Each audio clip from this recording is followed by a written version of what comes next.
રત્ન જો આપણી પાસે હોય તો આપણી શોભા વધારે છે, પરંતુ સામેવાળી વ્યક્તિ પાસે હોય તો તે તેના આશ્ચર્યથી ઈર્ષા ઉત્પન્ન કરાવે છે.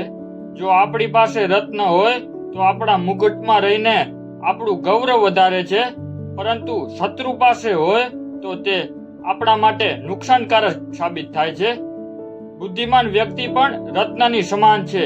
જો આપણી પાસે બુદ્ધિમાન વ્યક્તિ હોય તો આપણું માન વધારે છે, પરંતુ શત્રુ પાસે બુદ્ધિમાન વ્યક્તિ હોય તો તે આપણને જ નુકસાનકારક સાબિત થાય છે.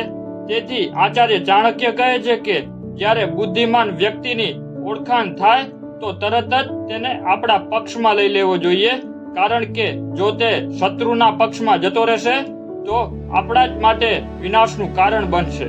તમને આ આચાર્ય ચાણક્યની નીતિ કેવી લાગી તે કોમેન્ટમાં અવશ્ય કહેજો, અને વિડીયોને લાઈક, શેર અને સબસ્ક્રાઇબ કરવાનું ના ભૂલતા, અને વધુને વધુ લોકો સુધી શેર કરવાનું પણ ના ભૂલતા.